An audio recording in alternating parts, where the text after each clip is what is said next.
आज पुष्कर सिंह धामी ने उत्तराखंड के 12वें मुख्यमंत्री के तौर पर एक बार फिर से शपथ ले ली है।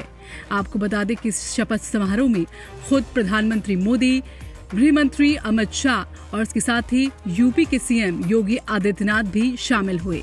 तो अब सीएम धामी के ऊपर कई जिम्मेदारियां हैं और इसके साथ साथ ही कई चुनौतियां भी। लेकिन इससे पहले आपको बता दें कि उनके गांव की अगर बात करें तो उनका गांव जो अब भी कई सुविधाओं से अछूता है। पिथौरागढ़ के कालीछिना के दूरस्थ गांव हंडखोला के पुष्कर सिंह धामी के सिर ये दोबारा प्रदेश की मुखिया का ताज सजा हो, लेकिन उनके सामने चुनौतियां कम नहीं हैं। उनके सामने प्रदेश के साथ साथ ही समस्याओं से घिरे अपने गांव के लोगों को राहत पहुंचाने की भी है।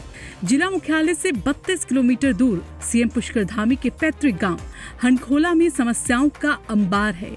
उनके पहली बार सीएम बनने के बाद किसी तरह गांव तक सड़क बनी। अब भी उनके गांव को जोड़ने वाली 5 किलोमीटर सड़क में डामरीकरण नहीं हो सका है और इतने इंतजार में लोग कच्ची सड़क में हिचकोले खाने को मजबूर हो रहे हैं। गांव में स्वास्थ्य सुविधाओं का भी बुरा हाल है। यहाँ के ग्रामीणों को मामूली से उपचार के लिए भी 7 किलोमीटर का सफर तय करना पड़ता है। गांव के सबसे नजदीक डीडीहाट सीएचसी और कालीछिना पीएचसी में उचित स्वास्थ्य सुविधाएं न होने से गर्भवती महिलाओं के सामने जिला मुख्यालय की दौड़ लगाना ही एकमात्र एक रास्ता बच जाता है। और इन्हीं सब के बीच उनके गांव के लोगों की खुशी देखते ही बन रही है। उनके चेहरे गांव के बेटे के सीएम बनने की खुशी के साथ ही गांव की समस्याओं से निजात दिलाने की एक उम्मीद भी बनी है। वहीं आपको बता दें कि सीएम के गांव हंडखोला में प्राथमिक स्कूल खोला गया है, लेकिन यहां पढ़ने वाले छात्रों की दिक्कत 5वीं पास करने के बाद बढ़ जाती है।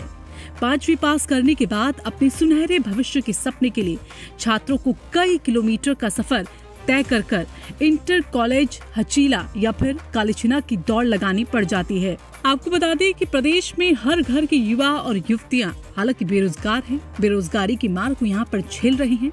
लेकिन बात अगर सीएम पुष्कर धामी के पैतृक गांव की करें तो वहां के आसपास के क्षेत्र में भी बेरोजगारों की कोई कमी नहीं।